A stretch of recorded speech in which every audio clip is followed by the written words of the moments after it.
ये है खबरों की खबर और आप देख रहे हैं खबरों की खबर टीवी। मेरा नाम है खालिद तज़ीन अहमद अशफाक अहमद। आज जो वक्फ बोर्ड में हियरिंग जो हुआ है, क्या मैटर है आपका और ये कहाँ पर जमीन है और क्या मसला है? सर, ये ज़मीन है रेलवे स्टेशन मस्जिद की ज़मीन है। रेलवे स्टेशन जो मस्जिद है वो सर्वे नंबर 26 पर है। उसके बाद वो मुस्लिम सराय डिक्लेरेशन है survey number 27।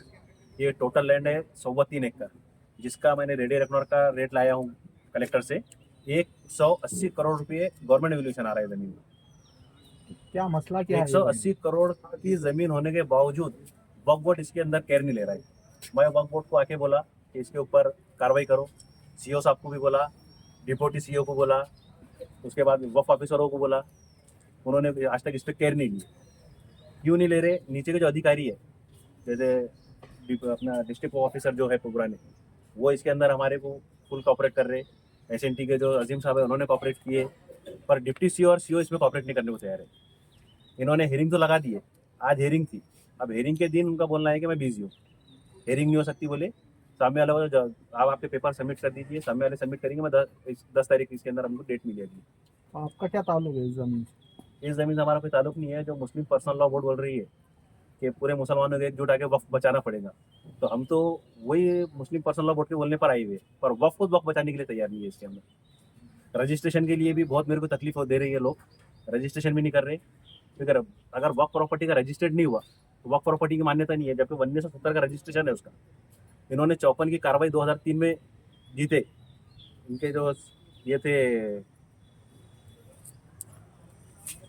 CO MY Patel साहब, इनका ऑर्डर है 54 में इन सब के खिलाफ। 1 एकड़ 34 घंटे पूरा उन्होंने ऑर्डर पास किए। फिर 2003 में जो ऑर्डर पास हुआ, इसको लेकर सामने वाले जो रफ़ीक मियाँ, शफीक मियाँ, मुस्तफ़ा साहब है, ये वक्फ ट्रिब्यूनल में ऑर्डर को चैलेंज करने के लिए थे।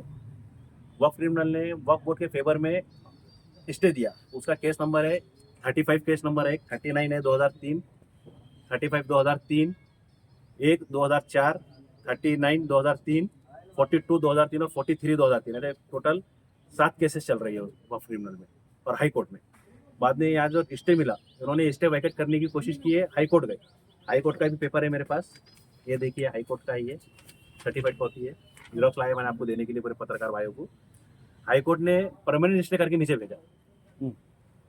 वक्फ बोर्ड के पास जो वकील है, एक तो या तो वो नाकारा होंगे या तो वक्फ बोर्ड इसके अंदर मक्कारी कर रहा रहेगा, क्योंकि 156 करोड़ का महाराष्ट्र वक्फ बोर्ड है टोटल।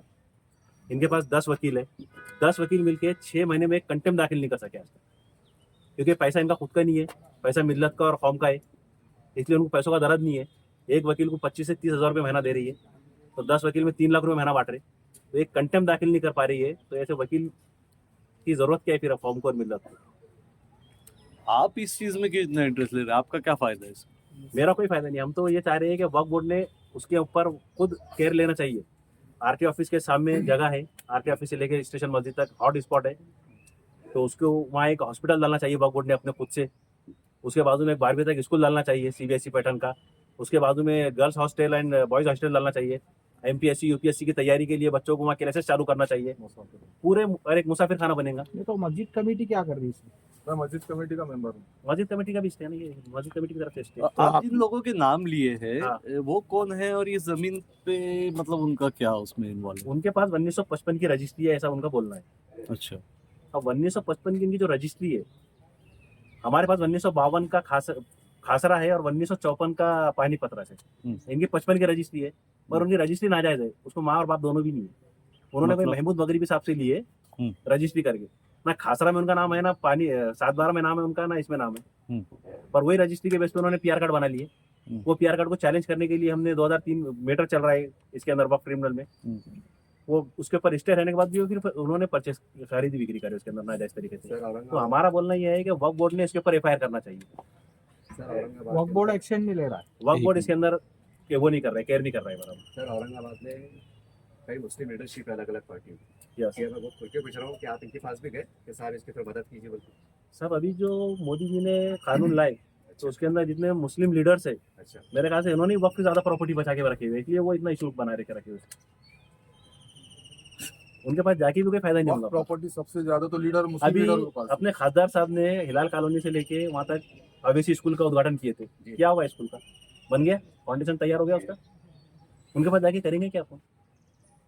मतलब आपको ये इंसाफ तो भी काम हाँ, ये डाकू है तो वो चोर है। तो अपन अपनी ये लड़ाई अपने को लड़ना पड़ेगा सर।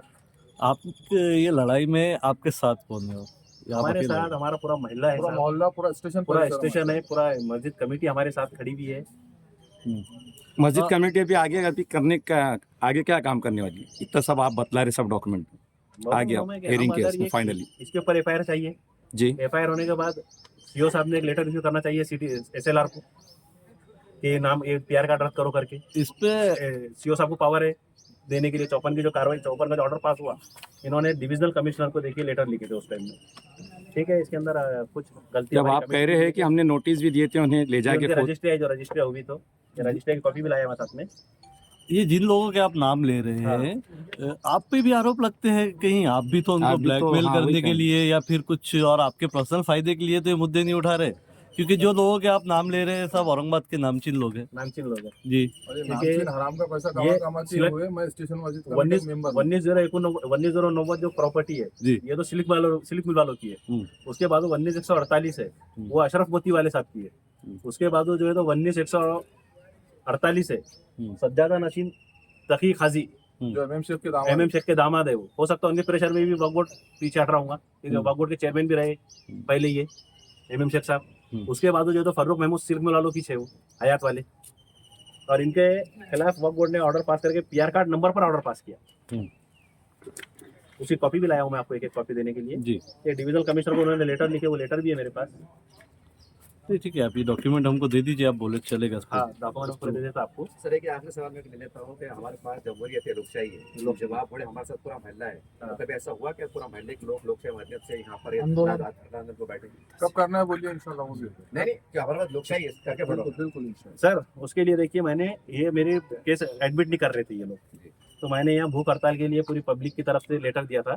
उसके बाद उन्होंने 52 की नोटिस निकाली, जबकि मेरा ये जो है ये 14 नवंबर को मैंने ये नोटिस दिया, और मेरे जो पहली मैंने इनकी कंप्लेन लिखाया वो 19 तारीख को लिखाया, 19/9 को, और ये 19 नवंबर है, ये 14 नवंबर है। 3 महीने के बाद उन्होंने एक्शन लिए, जब मैं भूख हड़ताल पे बैठने के लिए एप्लीकेशन किया था। तो किसके अंडर में ये जमीन है पूरी? ये जमीन खाली अभी पड़ी हुई है? खाली पड़ी है, मतलब मस्जिद का कुछ ताबा उस पे और उसके ऊपर अभी फिलहाल वक्फ बोर्ड का ताबा ही समझ के चलिए। कुछ लेकिन ताबा कंस्ट्रक्शन मेरे है उस पे? कंस्ट्रक्शन है उसके ऊपर ऑलरेडी अभी मैं वहाँ रहता हूँ जी। मेरा वहाँ पे ताबा है। वक्फ बोर्ड की तरफ से उसके ऊपर ताबा ले लिया गया, पर वक्फ बोर्ड में उतनी हिम्मत नहीं है कि वो आके अपना एक बोर्ड लगा सकते हमको हैं। तो ऐसा लगता है कि वक्फ बोर्ड पूरा मैनेज है, क्यों तो ये नहीं, एक जितने भी पेट्रोल है डाकू, पंप भी ये था सब वहाँ पैसे पर, वो वाले। वहीं जमीन पेट्रोल किसकी? पंप भी था, वहाँ से वो पेट्रोल पंप तो हटा है। सर्वे नंबर 26 में आती सर, वो मस्जिद पंच कमेटी मस्जिद रेलवे स्टेशन के पीआर कार्ड में भी आती है। तो ये हमारी जो कमेटी है उसका क्लोज फॉर ऑर्डर हो चुका है, और उसके अंदर भी वक्फ बोर्ड ढंग नहीं कर रहा है। क्लोज फॉर ऑर्डर हो गया, आज 6 महीने हो गए, उसके अंदर वो कमेटी नहीं देने के लिए तैयार। 6 मंथ हो गए पूरे, 6 महीने से 8 महीने के ऊपर वक्त हो गया, पर क्यों, क्या वजह है अब आप क्या चाह रहे हैं शॉर्ट में? एक बता शॉर्ट में दीजिए। एक मैसेज दीजिए क्या शॉर्ट बोलना में मैं ये बात कहना चाह रहा हूँ कि वक्फ बोर्ड ने जिन्होंने खरीदी बिक्री करे, खरीदने वाले पर भी और बेचने वाले पर भी एफआईआर करना चाहिए, क्योंकि उसके ऊपर हाई कोर्ट का भी स्टे है, वक्फ ट्रिब्यूनल का भी स्टे है, और वक्फ बोर्ड के फेवर में स्टे है। वक्फ के वकीलों ने स्टे लेके दिए वक्फ बोर्ड को। तो इतना लाचारी भी क्यों होना चाहिए वक्फ बोर्ड को, क्यों होना?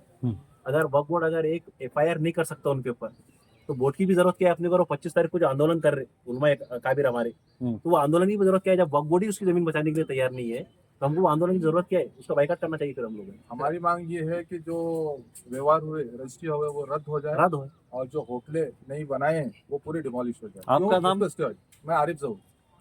सर मैं आखिरी सवाल ले लेता हूँ कि अभी हम मुस्लिम पर्सन बोर्ड के बड़े जिम्मेदार आ रहे हैं इस सिलसिले में, क्योंकि वो बड़ा दर्द लेके आ रहे हैं, बड़ा दर्द आंसू के साथ आ रहे हैं, उनसे मुलाकात हुई है? सर उनके दर्द का मेरे को दर्द है, इसलिए मैंने ये जो स्टे कॉपीज है हाई कोर्ट की और वक्फ ट्रिब्यूनल की, इसको 20,000 कॉपी प्रिंट करवाया मैंने, ताकि वो मजमे में अपन पॉम्पलेट जैसा बांटेंगे कि ये वक्फ बोर्ड का खुद का स्टे रहने के बाद ये कुछ एक्शन नहीं ले सक रहे, और तुम यहाँ क्यों जमे हुए इनके लिए? मतलब दर्द छलकेगा, मतलब दर्द झलकेगा इंशाल्लाह। 20,000 कॉपी प्रिंट किया सर मैंने उसके लिए। Thank you. Thank you sir.